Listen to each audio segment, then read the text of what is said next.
Welcome to The Game Changers, a series of powerful programs serving people who positively transform every relationship and situation by accepting personal responsibility for their professional, relational, financial, and physical wellness. Benefit from being reinvigorated and take yourself to a whole new level. Disrupt the status quo and take personal responsibility for your life. In The Game Changers, you'll learn to live in chaos, unleash untapped potential, focus on positive behaviors, awaken and empower yourself, become outcome focused, thrive in challenging environments, and take your relationships to the next level. Sponsored by Olive Media Network, the Entrepreneurs Network, and the CEO. Now, please welcome your host, Dianne Ojar.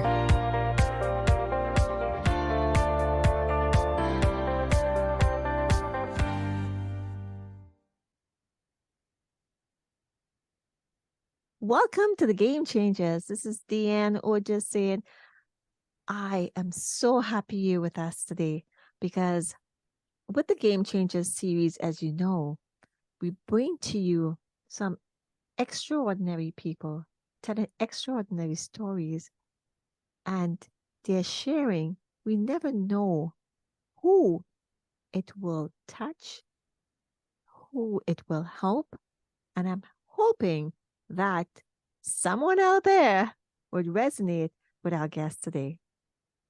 For those who know me, you know me. For those who don't know me, of course, my background is NLP, hypnotherapy. I love to do timeline therapy as well, where we get to the root cause of things, an author, of course, radio, TV, all those little things. A Dow Hands practitioner, which I'm so proud of, among and many other things. But it's not about me. I am changing the things I want to see happen. And today, our guest is doing the same thing. We do things from experience. That's what motivates us. But I want you to help me welcome our guest is Suzanne Jabour. Welcome, Suzanne, and thank you so much for stepping up to the plate. Thank you. Thank you so much for having me. I'm really pleased to be here. Well, let's see. Well, let's start off. You're a grief educator. Now, in order to be a grief educator, there has to be a story behind it, right? So why don't we just start there? And what is the story? Yeah, unfortunately, you're exactly right. I don't think I know anyone who has ended up working in the grief field that didn't end up there because of personal experience. You know, unfortunately, we all became members of the club nobody wants to be in, that we're all going to be in one day. I came to grief education out of my most recent loss, which was that of my son, Ben. He died in September of 2020 at the age of 22. So just about 3 years. His anniversary is coming up in a couple of weeks. And really, that loss, as you would expect, was grief to a magnitude that I hadn't experienced before. And what I learned was that as a griever, I didn't know enough about grief to know what the experience was going to be like, even though I had had losses of people close to me before. My dad died about 25 years before Ben, and my mom about 12. So I had lost people close to me that were an intrinsic part of my life. But there's something about that out of order death and the loss of a child that really does just bring on grief at a new level. It did for me anyway. And so really what I discovered is I didn't know enough about it to know what I was going to experience. And the people who were trying to support me didn't know how to support me either.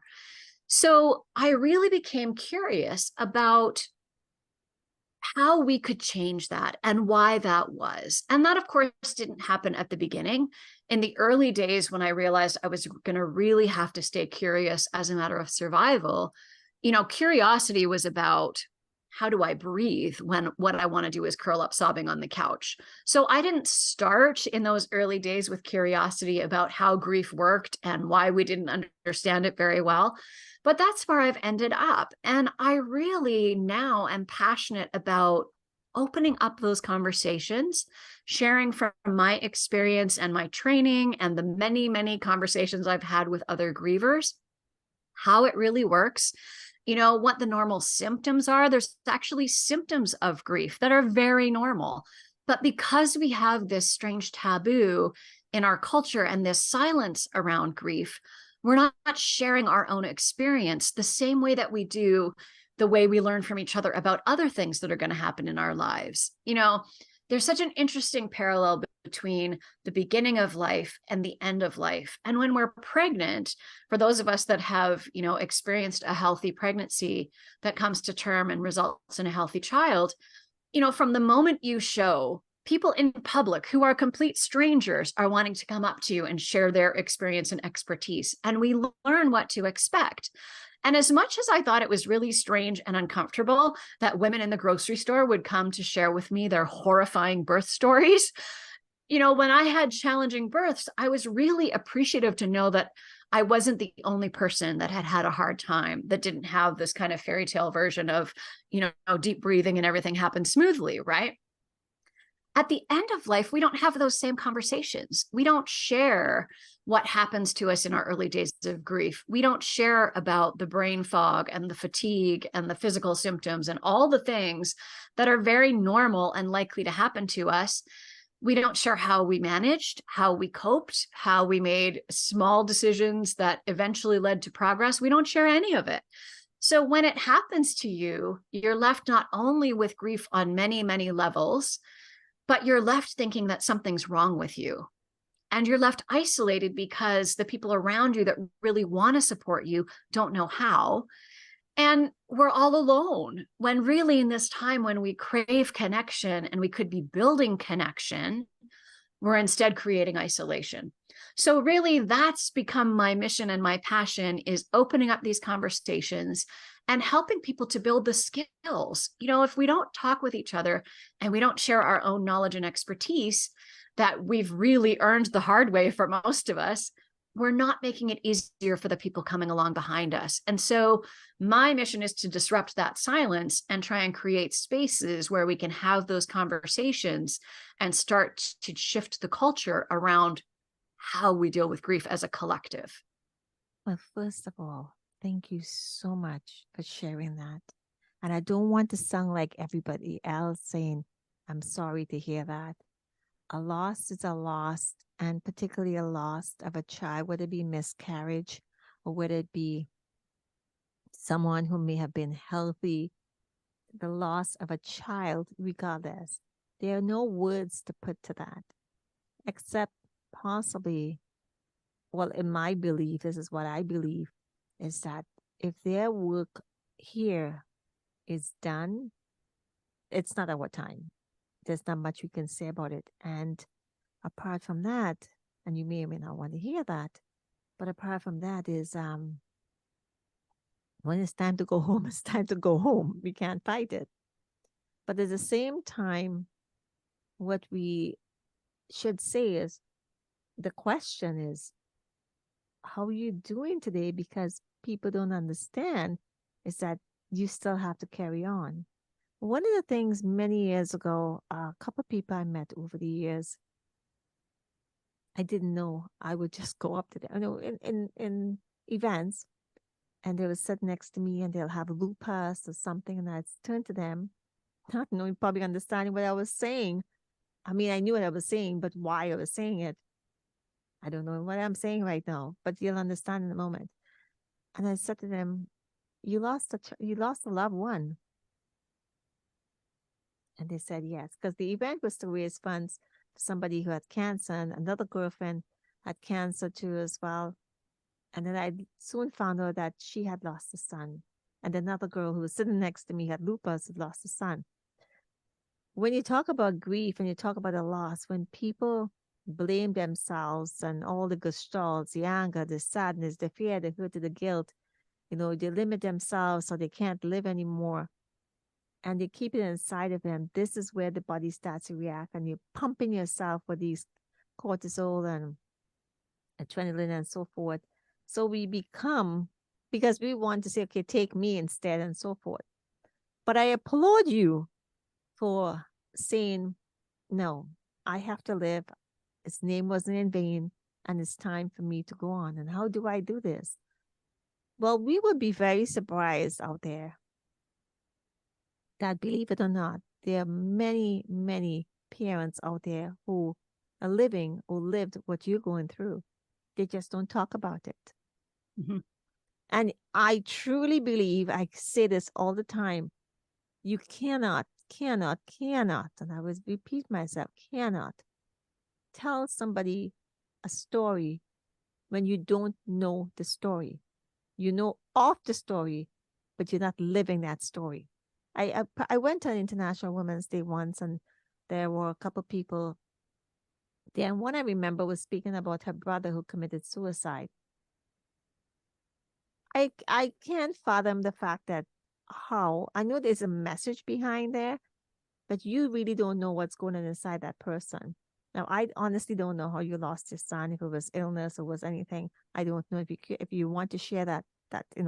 That's totally up to you, and I appreciate that, and I respect your privacy. But what I'm saying is that on the other side, looking from the other side, yes, I applaud you for wanting to say, okay, how do we move on from there? Life goes on. So thank you for stepping up, because to find your tribe, to find your niche, sometimes is one of the most challenging things in any career, especially in the coaching, because there's so much we can teach. But when you have that experience, you can tell the story. You understand that. So thank you for that. So tell us, in terms of when did you decide that the decision you made, I mean, of course, you went through your emotions, you went through your period when you had to, and you still do from time to time to a certain degree. It doesn't go away. Nope. But one of the things I do know is we celebrate life. When we celebrate life, we give light and love to that soul, that person, and love. Because nobody wants to see you miserable, right? Definitely not. So you've gone through your period where you had to go through the motions. But when did you decide that, no, I got to do more than this? I got to pick up myself. This is not serving me. It's not serving him. It's not serving everyone. And the other thing about it is it affects the loss affects everybody. But your mental state affects everybody else around you. So when did you decide that, now, I need to do something? My son's name is not in vain. I knew very early, within days or weeks, that I was very clear that that story we're told about parents after the loss of a child, where they never recover, all these awful stories we tell about that experience, was not going to be my story. I was very clear that there was nothing, as you say, there was nothing about that that would honor me or honor my son.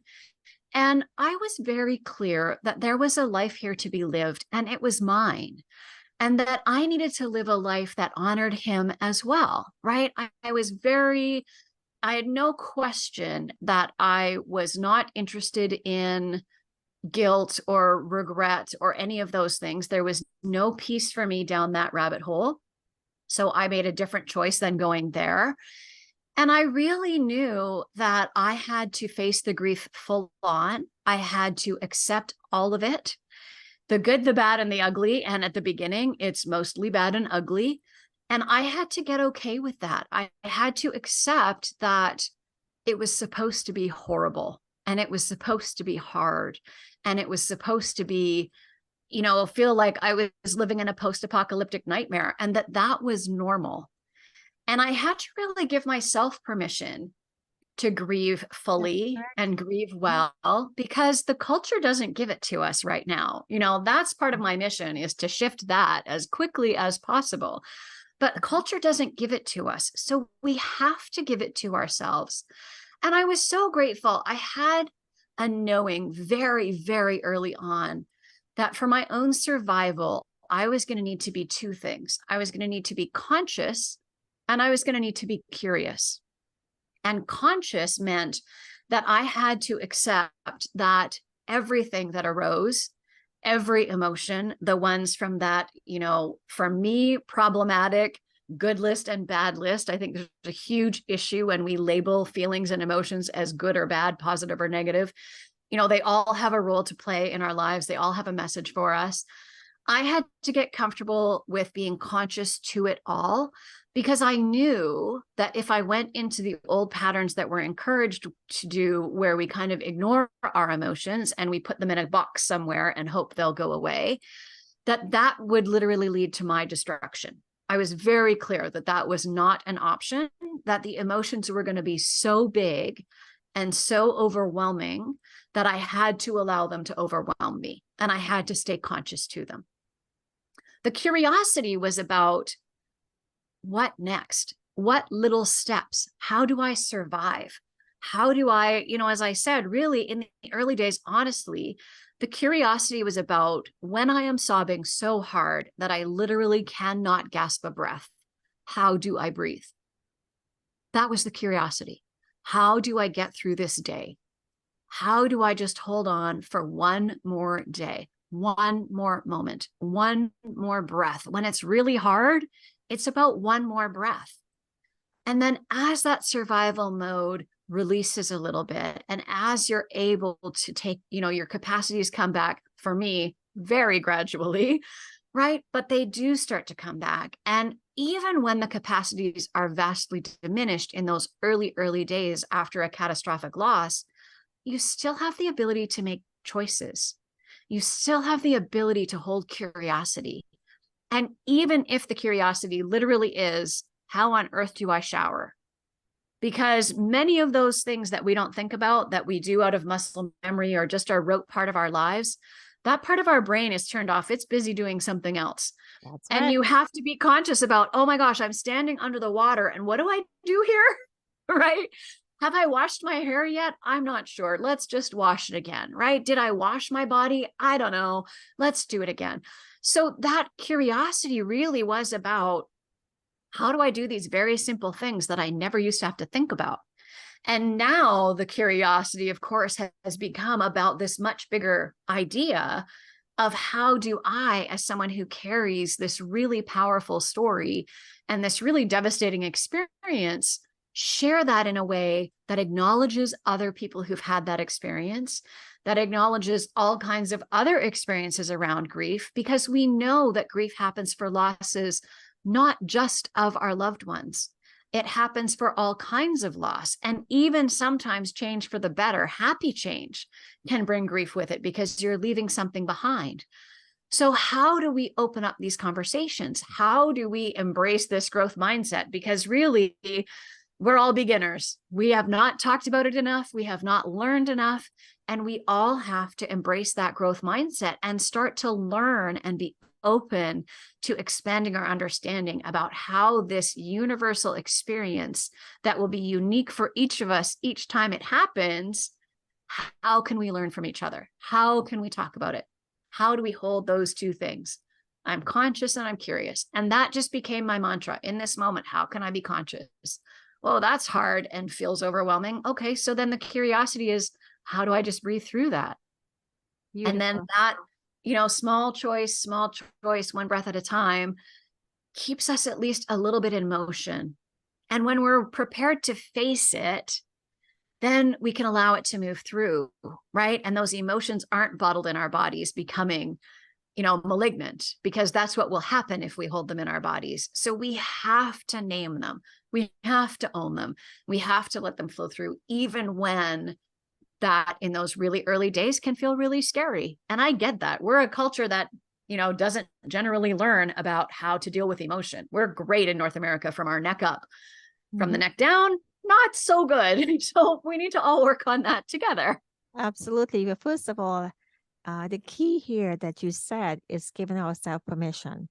Yeah. And that is the key. Once we turn that key, turn on the switch and say, I give myself permission, this is where everything changed. And I'm sure you probably could maybe recall that moment when that happened. And the other thing is the fact, this is why I love timeline therapy. For those who don't know what timeline therapy is where we remove the emotions and the feelings attached to the events.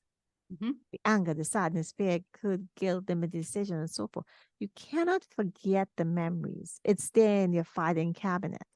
But the emotions, for the ones that happened in the past, the present, and of course, you're not going to take it for the future because there's no tomorrow. So you're living in the present. That's a consciousness. The present is a consciousness. You got Yep. to work with the present, the consciousness. Say, okay, slap yourself back. When you decide, when you figure that you're wandering off, oh, no, no, no, no, no, no. I'm not going to go there because you will be tested. You're human, for goodness sake. Yeah.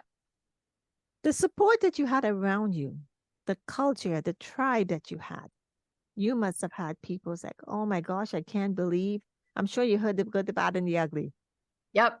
Why is she not, why is she doing this? She's living. She should be feeling this way. She should be doing this.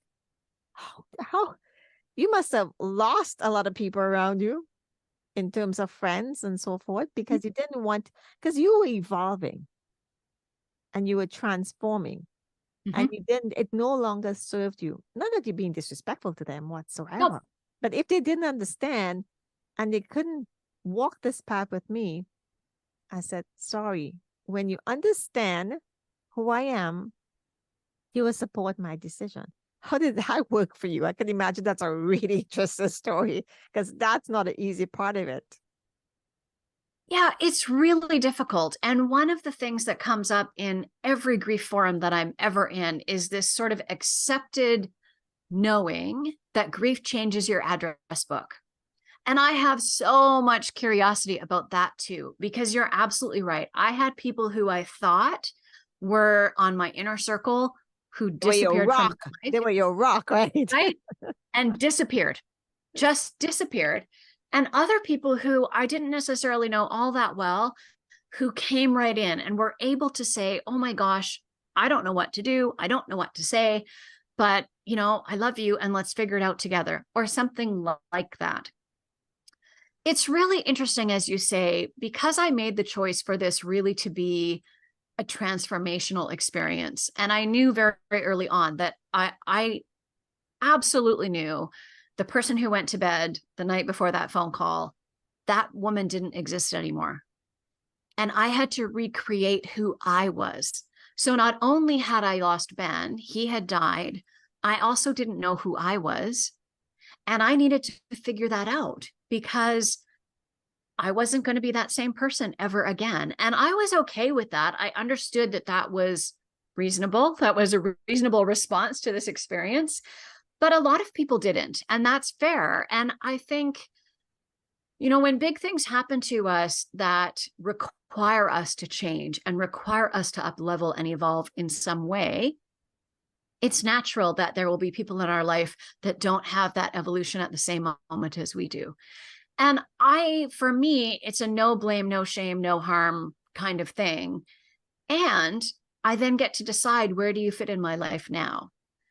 Because as we evolve, we find new kindreds, right? We find new people, different people that are evolving with us at a similar pace to a similar place, that we're all on these unique journeys, right? And it is really interesting to have to kind of recalibrate and figure out and feel into, where do those people fit now? Many longtime friendships have shifted significantly. Absolutely. And that's okay. Let's stop. Let's talk about that for a moment before we go on, because I'm going to lose my train of thought here. And it's very interesting that you're saying that. First of all,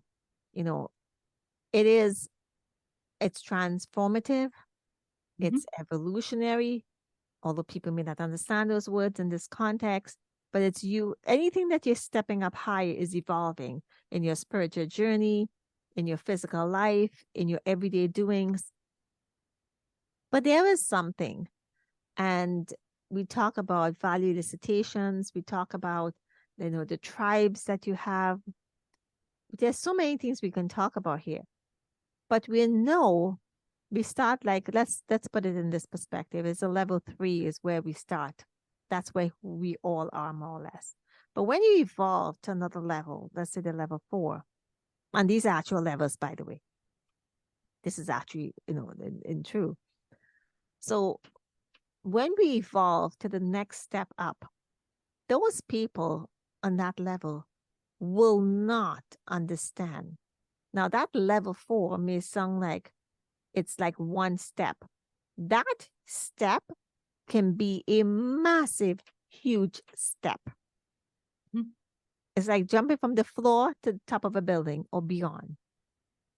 And to get from there to there, it's not just like a regular step. There's a lot of things that comes with that. A lot of teachings, learning, testing, and to get from there to there. They will never see that because they've been conditioned to say no. And then you can't blame them sometimes because this is how they were taught. This is what they're supposed to do. You have the mourning period. You have to do this. You have to do this. You have to do this. You have to do this. Life is a choice. Change will happen. And growth is really, and I keep saying this to everybody these days on all the shows, growth is an option. Either you go with it or not. If you sat back and you cried wolf and be the victim and say, oh my gosh, Ben, what did you do? How is that serving Ben? How is that serving anyone? Most importantly, from a health perspective, relationship perspective, survival, finance, your journey, it is not who you are. Now, at the same time, you have been working on yourself even prior to that, even you probably may or may not realize it. Mm-hmm. So Ben was there to put in it to help you understand what your purpose is, what your calling is. So you know when you speak about, but it's at the end of the day, just talking about a mention, this is all about you and your healing. So you continue to heal every single day, every single moment from the time you wake up. If it's something, okay, and we have to be grateful for what is coming to us. So the tribes that you had, they no longer serve you. They may come around, but they have to get to that level too. And it's not that you cut them out. And some of them you probably did. But their opinions are their opinions. You don't live with their opinions. No. But you got to be a very strong woman to do so. So let me ask you this. What are some of the, I wouldn't say weaknesses. We have, the yin and the yang, the weaknesses and the strengths. But what are some of the things that really boosted up there in some of the things that you didn't know? Let's for the analogy and conversation, let's say, weakness, because most people understand it as, what are some of them, a few of them that really boosted, like on the spot, when you gave yourself permission? I think for me, there were a few, and you're right. I was already on a growth path when this happened. So, which I'm so grateful for, because I had put some tools very consciously and intentionally into my toolbox that then I was able to pull out when I was able to stop sobbing, right? And I want to be really clear too, if you have found this and you're in those very first early days, it's absolutely okay if the choice you're making today is to curl up in a ball on the couch and cry. That's absolutely okay. But you can't do that forever. So then you have to choose what comes next. How do you rebuild? How do you carry on with your person? And the things I had to up level to do that were 100% my accepting of my emotions, which we talked about a little bit before, and just allowing them all to wash through, to overwhelm when they overwhelmed, because they're massive in those early days. It's like a tsunami where you're just underneath and you can't breathe and you're being thrown around. That's what it felt like. And I had to accept that. And I also became really clear that I had to hook into the present moment and be really conscious about, and I remember having moments where I would say to myself when I was feeling that overwhelm and feeling that tsunami, and I just would have to say, no, in this moment, I am well. In this moment, I am safe. In this moment, I am loved. In this moment, everything is okay. Because really, in this moment, that's what's true. And the overwhelm and the story and all the shoulds that are supposed to be how a grieving mother behaves, I was not prepared to engage with any of that. And I really didn't want to expend any of my limited capacity on fulfilling other people's expectations. I very quickly took a quantum leap in my recovering people pleaser nature, because I am a recovering people pleaser, a recovering perfectionist. And I had to really, take another leap in letting both of those things go, because the person I needed to please was myself. And I remember saying to my daughter, in those early days, I can be responsible for myself and I can help you, and everybody else is on their own. Like, that's the extent of the capacity that I have. I'm putting myself first. I'm also 100% here for you. And everyone else involved was adults, right? They didn't need me. We didn't have small children. Ben was 22. My daughter was 25. So there's all adults involved. I can work with the two of us, and everyone else is just going to have to figure it out. So I was not going to be the one that was taking care of everyone else, which I had done for decades at that point in my life. And so, yeah, there's absolutely moments where you have to really make choices that feel like stretches and feel uncomfortable. And at the same time, for me, I knew they were choices about my own survival, and that my survival, my daughter's survival, was my paramount focus, and everybody else was going to have to figure it out. Your daughter, how did she cope? What was her coping mechanism with all of this? Because the way you approach it would be a little different, but thank goodness she had a role model to follow. And because you were, the energy we have and the beliefs we have around us does affect, of course. So for her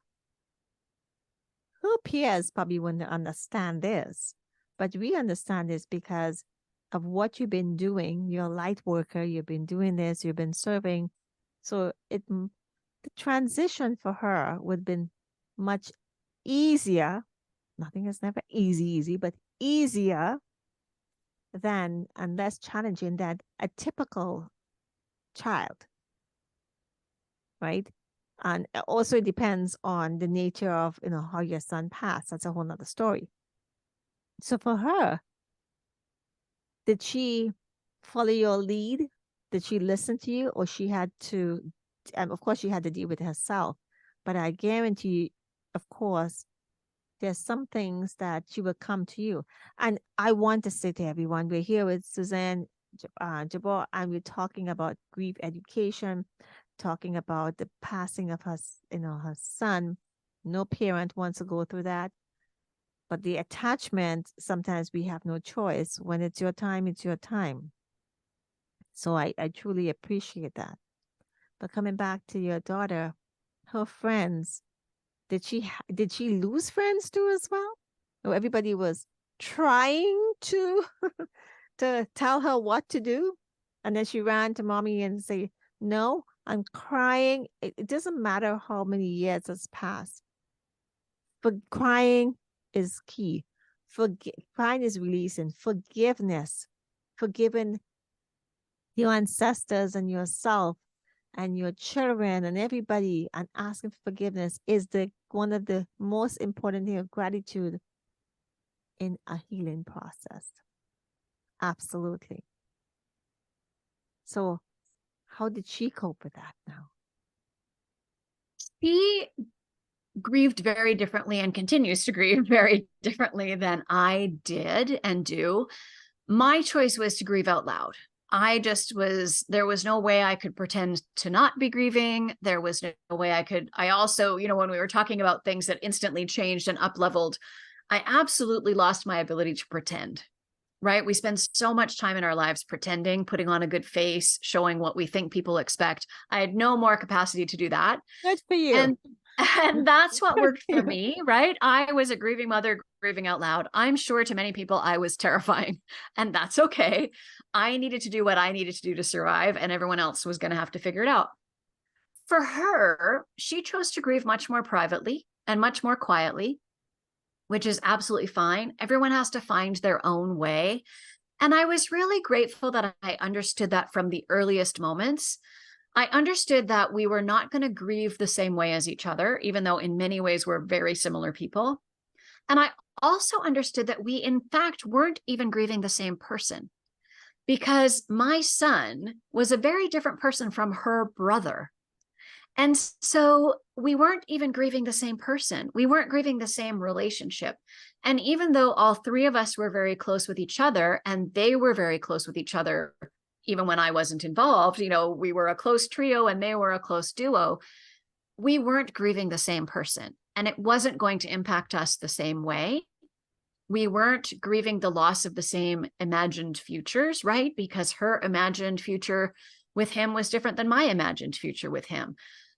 And I think what's really interesting is that if we can get past all the shoulds and just give everybody permission, we can find our own way. And yes, we had lots of conversations about how grief was going to be. I remember saying to her in the very early days that we were going to become masters at holding paradox, because grief is all about the both and. And if you can't hold two things at once or juggle five things at once, it's really hard. So we were going to become masters of holding paradox. So we did talk about some of those concepts around grieving. And then really, I just gave her complete open permission to do it the way that she needed to do.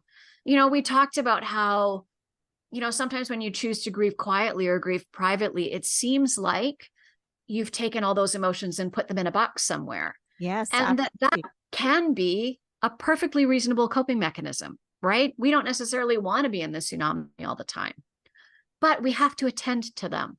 So you can't just shove the box away and pretend it doesn't exist. You have to every once in a while go and check it out. Maybe open the lid, maybe take a look at those emotions, right? So we did talk a lot about, different ways to approach it with no expectation that she would do or not do anything that I suggested, right? She had complete permission to do it her way.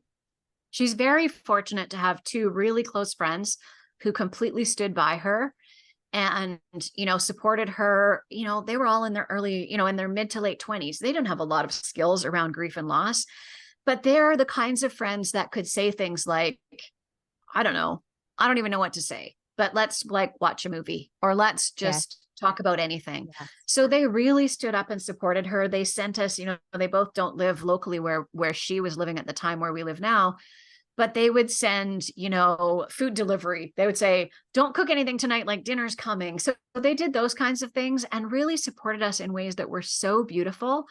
And I know for sure that the way we show up for people absolutely impacts our relationship. And the same way that, as we change and evolve through our life experiences, some people ebb away from our life, other people flow in. And those connections that she has with those friends that completely showed up for her are rock solid, the same way that mine are with the small group of friends that were able to completely show up for me. And we just have a different relationship. We have a different way of talking with each other. We have a different way of connecting because they were able to step up in the most horrifying of circumstances and just be there, even when it felt impossible. And there's something really magical about that ability to just hold the space, to just sit with someone, to not try and fix them because you can't fix it. We all, North Americans love to fix things, right? We want to identify the problem and make the plan and execute the plan and move on. And that doesn't work with grief. No. So people really needed to find a whole new skill set to be able to support us. And I'm so, so grateful that she had that core group of friends and I had people who stepped up for me and, have become my lifelong kindreds that really made a huge difference for us in just giving us that permission that we had given ourselves to find our own way, because what society was telling us about how we were supposed to respond wasn't the path that we were choosing. So we had to do something different, which leads to a whole bunch of trying things, throwing those away, trying something else, going this way, going that way, and figuring it out. Yeah, trial and error. Trial and error. That's correct. And one of the great things you said is that we all don't grieve the same way because we see people differently. When my father passed away, I went to see my mom, who I thought was going to. She was very sick. She had nervous breakdowns and so forth. And I had just started working, and my daughter was like 4.5. So I said, okay, I'm going to see her. And actually, a friend who was like a mom to me, She said, she just came back. I'm from Trinidad. So she just came back and she said, I think you could see your mom. I said, okay, fine. And I just started working in the bank. It was almost a year. It's vacation time. But I ended up I had 2 weeks. I ended up taking an extra week unpaid. And the Saturday, I would have been flying back, or that weekend is when my dad passed away. When I saw him driving the morning, he was going one direction. I was going the same opposite direction. He was diabetic since his 20s. And that's a funny thing. That particular day around lunchtime, we had a conversation. We never had a conversation like that before. I was close to my dad, but never had a conversation like that. And then he drank some soup and then he started to cough. And that was why everything went south. And he died that night. Wow. Remember, I was pouring rain. I remember the phone rang about 11:15 because my sister's a nurse and she was at the nursing home where he was. I don't know if you ever saw someone age before your eyes, but when they were taking him to the car, literally, like my father aged like 10, and he's only 61. He literally aged right in front of my eyes. And my niece at the time, and they were like 8, 7, 8, something like that. And she said, Grandpa died. And I said, why would you say that? Because you'd be surprised what can come out your mouth. And he died that night. But the moral to this story is, when we got the phone call, my sister picked up the phone. And I remember right there in the room, and I just went down and said, thank God, because there was another gentleman in the country who had a blackout, and my dad was in an accident 20 years before. And he was talking about he didn't want to pacemake. We didn't know he was having heart attack. He didn't tell us, and so forth. But what I'm saying is, I didn't cry or anything. I was just relieved. For 2 days, I don't think I slept. Did I not do it my way? But for 2 days, more or less, just thinking, oh my gosh, he did not have another accident or a blackout. That was my comfort, saying, because he couldn't survive. For 20 years, he flew through in Tobago a windscreen, and he was like 6 months in the hospital and so forth, and then diabetic and all these things. And the pain, like he would still be limping because he had metal in his knee. So the point is, that is how I dealt with it and say, it happened for a reason this way. And that is what my comfort has been for all these years. And it's 30 years now. So I went to see my mom, who I thought was going to pass, and my dad passed away.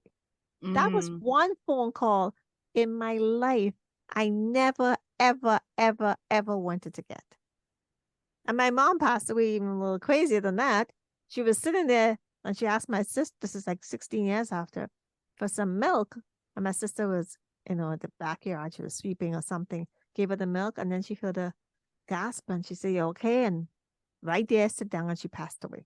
But she didn't speak to me. She called all her family and so forth. People know when they're going to be passing. They know. It's as strange as that sounds. They know. She called all her family, and the doctors had given her medication that slowed down her heart even more, which we didn't even know she was suffering with her heart. But that's that story. So how we interpret this is very different, every single person. And if it's one thing here today with Suzanne is to understand is that don't expect. When you expect, you get disappointed. Don't judge. Don't expect what the other person is feeling, because emotions are emotions. Like you said, there's boxes of tools for every single different emotion. You cannot expect to take. It's like a screwdrivers. When you're trying to unscrew something, you have to go to the whole box to figure out, which hole it goes into, what type. So think of it that way. So when someone is going through something, you ask them, how are they doing? You ask them, what can I do to help you today? It's not a matter of you helping them in emotions. You can't. But they may need you to bring a glass of water, to make a meal, to do something. Just leave them alone for a moment. That is what they want, the little things. But then we tend to be all dramatic about everything. So I like what you said there. everybody, and we hear it from time to time, but I believe we really need to emphasize that everybody has a different, everybody is made up differently. Mhm. Our emotions are all different. Some go off the charts and some are like way below. And I am happy that your daughter had the support, because at that point in time, I mean, I have girlfriends since I was 5 years old, are very close to me. And that's a long time. Let me tell you that. It's a long time. But I know I can depend on them. They're not physically here, but even for moral support. And nobody is talking at me or down to me to say, this is what I should be doing, like you said.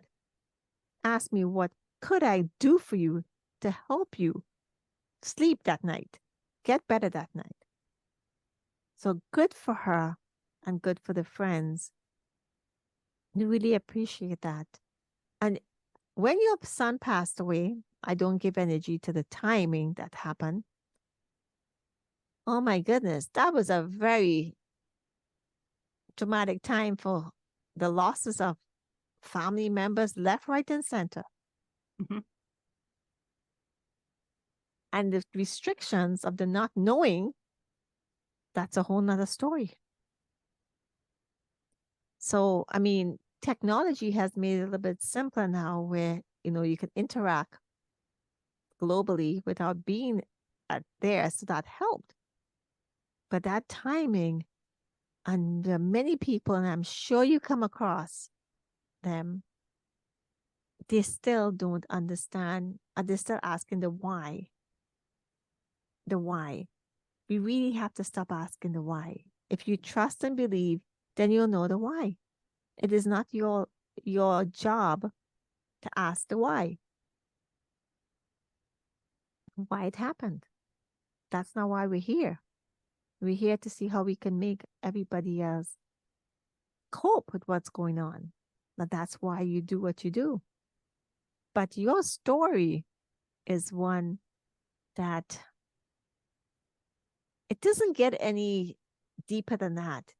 Losing a parent is losing a child who is an adult, well, almost an adult, but adult in many ways. The child could be 22 years old, it could be more mature or less mature, doesn't matter. But it's not a baby. Like losing children that are younger could be more devastating. Or somebody who is a young, a teenager, a youth, or so forth. So we don't know what we don't know.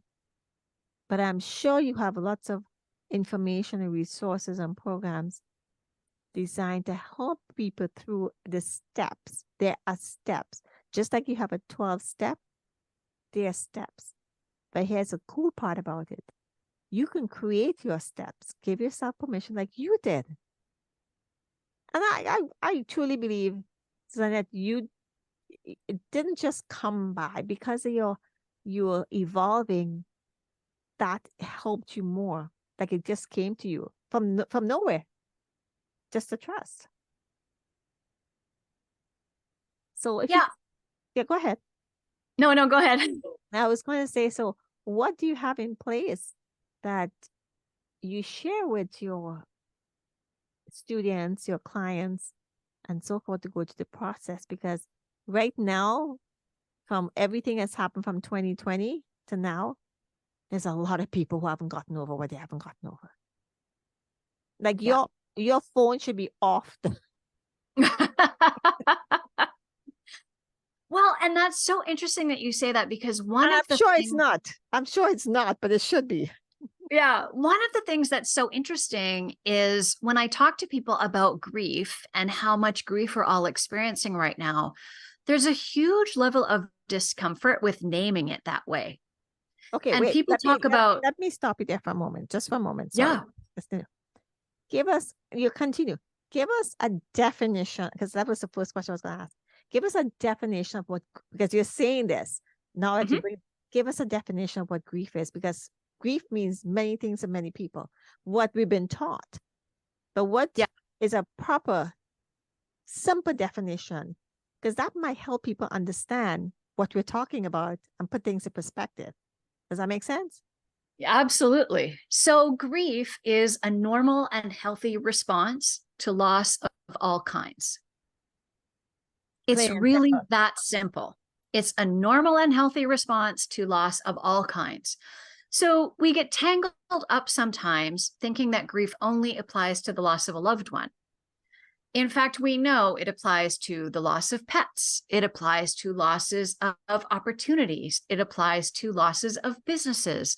It applies for sure to losses of loved ones. We all understand that.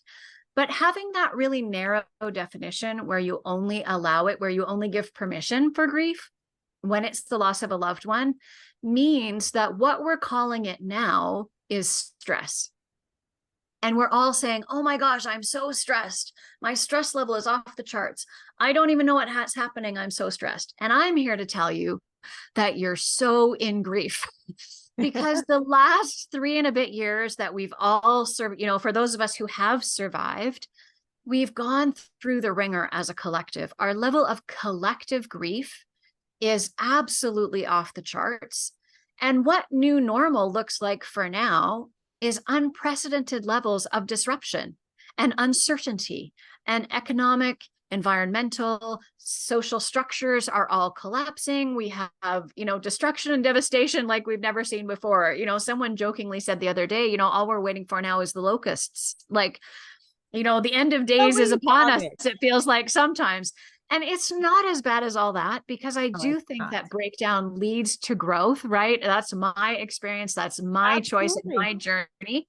And I think that's the collective journey that we're on together. But we do need to start looking for where that grief exists in our lives, that we're not acknowledging it. Because the same way that it works with all kinds of feelings, if we can name them, we can start to move them. And if we don't acknowledge them or understand that they're happening, we get stuck.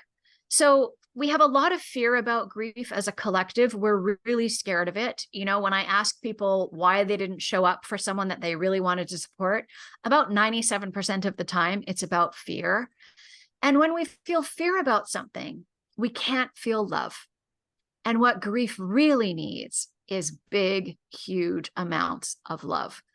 So we really need to shift that response away from fear and into love.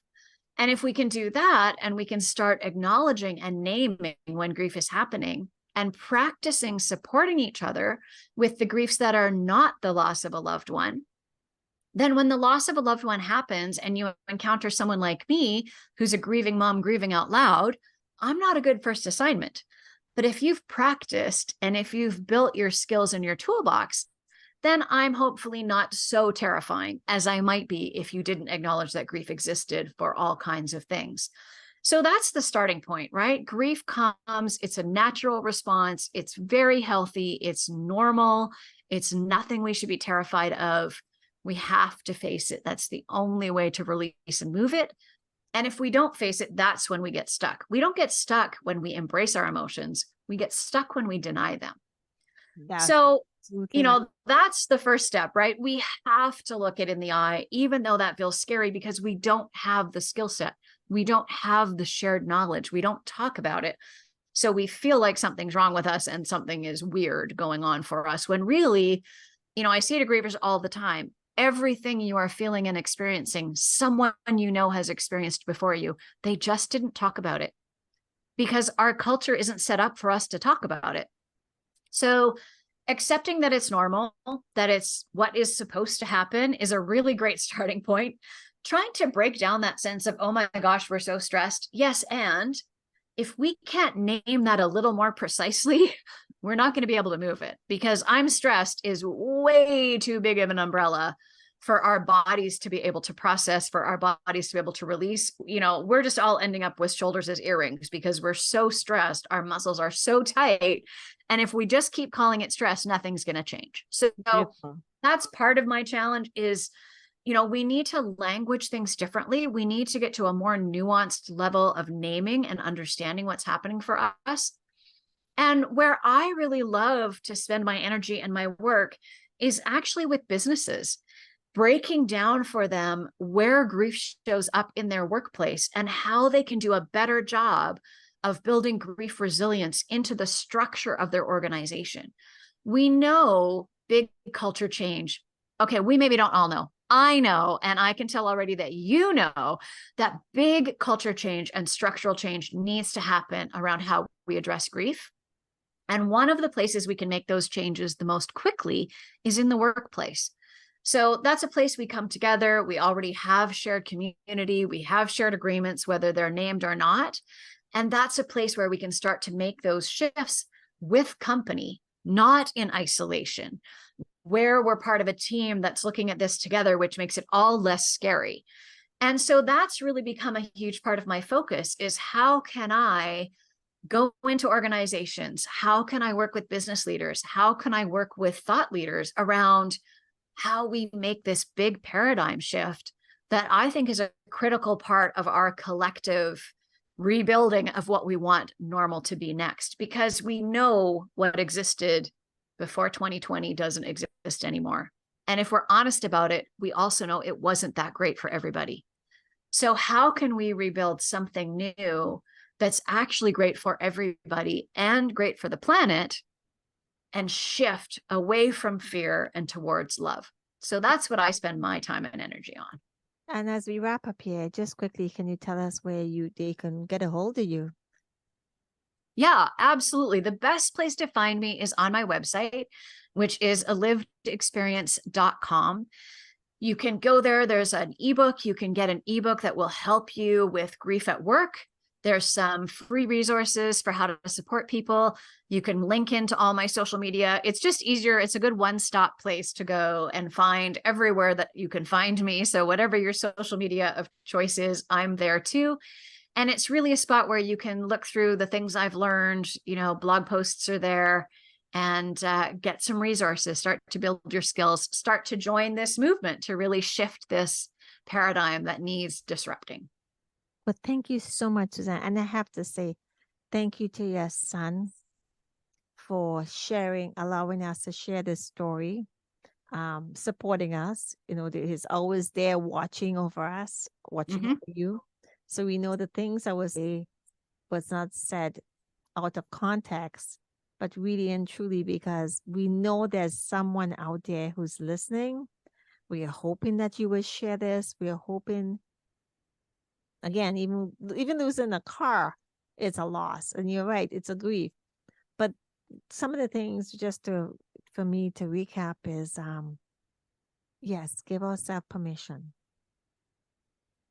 The day you do this, you'll understand the magic in that. Also know that if you expect, you will be disappointed. So if you expect someone else to react the way you reacted, it's not going to happen. Everybody has a different relationship with the souls, with their brothers, with their mothers, sisters, siblings, friends. It's a different relationship. So they're through their eyes. They don't want to hear you tell them what they should be doing. They want you to tell them, tell me how I can help you today. There's no question about that. And the fact that there is a definition for grief, and grief comes in all shapes and sizes. We also know that. And I just want to recap this because the conversation, and please go back and listen to this. And if you need to ball down the house and let it go, please do so.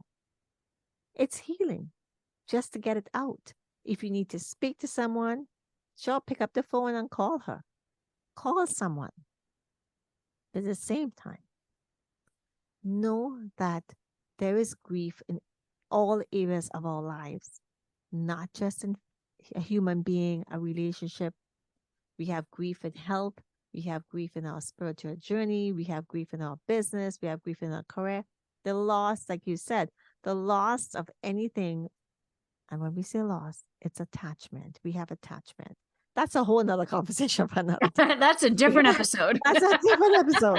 An attachment, because we get so attached and comfortable, and not knowing is one of the reasons. So be in the knowing, be in the present, like you were, like Suzanne was, being in the present and accept it for what it is. Bring it up if it needs to be discussed, even with yourself go in a room or to talk to someone, bring it up. If you don't know, go watch a movie. Go do something that will maybe help you cry it out. I don't know. We don't know. Everybody, copes with things differently. So I want to say to you, Suzanne, thank you so much for what you're doing. It is needed out there. Everybody has, and one of the things I have to say about transformational journey and coaching and so forth, you can't touch on only one area of life. It has to be all areas of life. And so if that comes across in discussion, be open and be comfortable in talking about all areas of life, because it's a balance. So, and we can talk more and I can go on more, but I hope we will come back at some point in time and discuss more things. If you have a question, put it there. Maybe we'll get Suzanne to come back. Tell a story. We don't know what you can, but your taking action and interaction helps us. And you making a comment there also helps you. So from us to you, we want to say to you, how can we help you today? Please let us know. And on that note, this is Dianne and Suzanne saying, we wish you the best. Please take care of yourself and let's bring some love, some peace and harmony within ourselves. So thank you so much for listening to the Game Changers. It's our pleasure to bring to you these extraordinary stories from these extremely extraordinary people.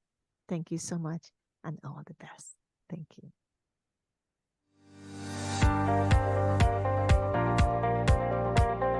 Thanks for listening to The Game Changers, sponsored by Olive Media Network, the Entrepreneurs Network, and the CEO. Hit us up online at thegamechangers.ca, mediaolive.ca, and think10.ca. That's think10.ca. Thanks for listening, and we'll see you next time.